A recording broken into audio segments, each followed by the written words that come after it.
নমস্কার বন্ধুরা, সখী কুকসে আরেকবার আপনাদের সকলকে স্বাগত জানিয়ে আজ আরেকটি রেসিপি নিয়ে হাজির হলাম। মাত্র একটি ডিম দিয়ে ডোরা কেক বানিয়ে আপনাদের সঙ্গে শেয়ার করব। এটি আপনারা খুব সহজেই খুব কম সময়ে বানিয়ে ফেলতে পারেন। বাচ্চাদের খুব প্রিয় একটি রেসিপি। আশা রাখি আমার এই রেসিপিটি আপনাদের নিশ্চয়ই ভালো লাগবে। ভালো লাগলে একটি লাইক দিয়ে ফুল রেসিপিটি দেখার একান্তই অনুরোধ রইল। তবে আসুন বন্ধুরা, দেখে নিন এই রেসিপিটি আমি কিভাবে বানিয়েছি। সবার প্রথম আমি এখানে একটা পাত্রের মধ্যে একটা ডিমকে ফাটিয়ে নেব। আর আমি এখানে নিয়ে নিলাম 1 কাপ চিনি। আপনারা মিষ্টিটা আপনাদের পছন্দ অনুযায়ী দিয়ে দেবেন। আমি একটা ডিমে 1 কাপ চিনি নিয়ে বেশ ভালো করে ডিম আর চিনিটা ফেটে নেব। ততক্ষণ ফেটে নিতে হবে যতক্ষণ না চিনিটা ভালো মতো গলে যাচ্ছে। এই দেখুন, আমি বেশ একটু টাইম নিয়ে 2 থেকে 3 মিনিট অনবরত ফেটে নিয়েছি। চিনিটা বেশ গলে গেছে। এবার আমি এর মধ্যে দিয়ে দেব 1 কাপ দুধ আর 4 থেকে 5 ফোঁটা ভ্যানিলা এসেন্স দিয়ে দুধ আর ভ্যানিলা এসেন্সটি আমি ভালো করে মিশিয়ে নেব।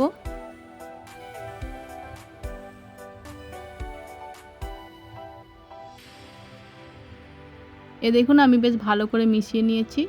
এবার আমি একটা চালনির মধ্যে নিয়ে নিলাম 1 কাপ ময়দা, 1 teaspoon baking powder, half teaspoon baking soda. এবার এই উপকরণগুলো আমি ভালো করে চেলে নেব। এবার আমি আস্তে আস্তে মিশিয়ে নেব।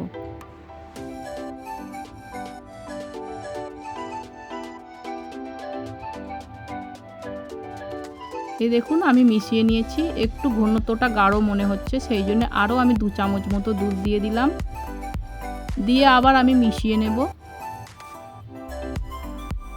আপনাদের যদি দুধের পরিমাণ বেশি হয় তাহলে একটু ময়দা দিয়ে দেবেন, বা যদি গাঢ় হয় তাহলে একটু দুধ দিয়ে ভালো করে মিশিয়ে নেবেন।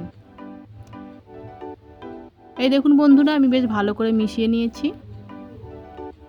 এর মধ্যে কোনো রকম ময়দার কোনো লাম্পস নেই। ব্যাটারটা আমার এখানে রেডি হয়ে গেছে কেক বানানোর জন্য। এই দেখুন ঘনত্বটা, এর থেকে না বেশি পাতলা করব আর না এর থেকে বেশি গাঢ় করব। কেকের ব্যাটারটা আমার রেডি হয়ে গেছে। এবার আসুন আমি কেকটা বানাবো। তার জন্য একটা ফ্রাই প্যান আমি গরম করে নিয়েছি। এখানে আমি রিফাইন্ড অয়েল নিয়ে নিয়েছি টিস্যু পেপারের সাহায্যে। ফ্রাই প্যানটির মধ্যে ভালো করে আমি মাখিয়ে নিলাম।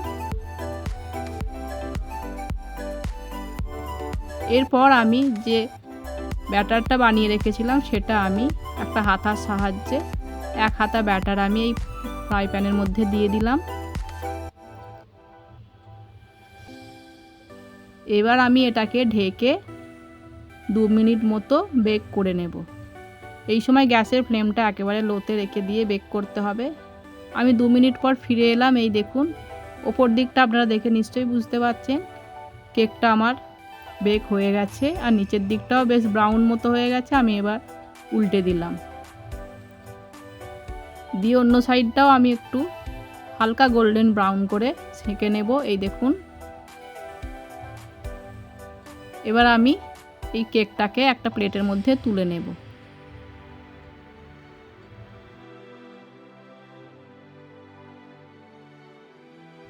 আবার এই একইভাবে আমি আরেকটি কেক বানিয়ে আপনাদেরকে দেখাবো। এই দেখুন, আবার সেই আগের মতনই তেল লাগিয়ে নিলাম। এবার ওই একই হাতার সাহায্যে আমি 1 হাতা ব্যাটার দিয়ে দিলাম, দিয়ে আঁচটা কমেতে রেখে আমি 2 মিনিট মতো বেক করে নেব।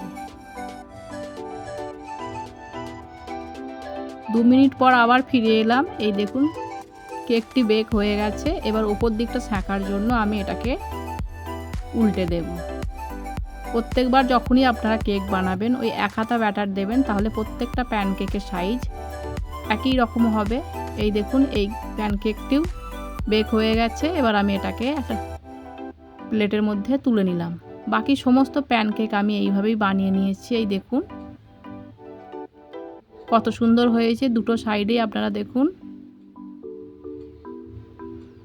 এবার আমি এখানে নাটেলা নিয়ে নিয়েছি।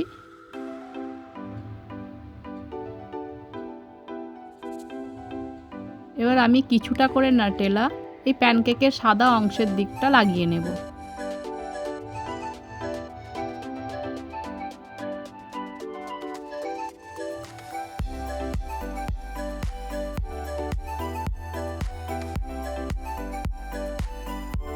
এবার আর একটা প্যানকেক নিয়ে আমি উপর দিক থেকে চেপে দিলাম। যে দিকটা গোল্ডেন ব্রাউন আছে সেই দুটো ভাগই ওপর দিকে হওয়া চাই, তবেই দেখতে ভালো লাগবে। এইভাবে হাতের সাহায্যে আমি একটু টিপে টিপে দিলাম। এই দেখুন, বাকিগুলো আমি এইভাবেই নাটেলা লাগিয়ে নেব। নাটেলাটা সাদা অংশের দিকে লাগাতে হবে। আবার আমি একটা প্যানকেক নিয়ে মুড়ে নিলাম।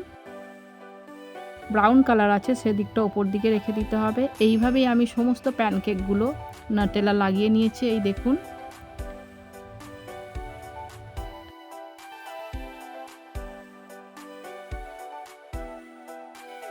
এবার আসুন বন্ধুরা আপনাদেরকে একটা কেটে দেখাই। আপনারা খুব সহজেই খুব কম সময়ে বাচ্চাদের জন্য এই টিফিনটি বানিয়ে দিতে পারেন। বাচ্চাদের খুবই প্রিয় একটি রেসিপি। এই দেখুন বন্ধুরা, ভেতরটা কত সুন্দর লাগছে, খুবই সফট আর স্পঞ্জি হয়েছে। আমার এই রেসিপিটি আপনাদের কেমন লাগলো অবশ্যই একটি কমেন্ট করতে ভুলবেন না। ভালো লাগলে একটি লাইক করবেন, অন্যদেরকে শেয়ার করবেন। আর এই ধরনের নতুন নতুন রেসিপি আমার চ্যানেলে দেখতে হলে চ্যানেলটিকে সাবস্ক্রাইব করে আপনারা আমার পাশে থাকবেন। আবার আপনাদের সঙ্গে দেখা হচ্ছে অন্য আরেকটি নতুন রেসিপির সাথে। ধন্যবাদ।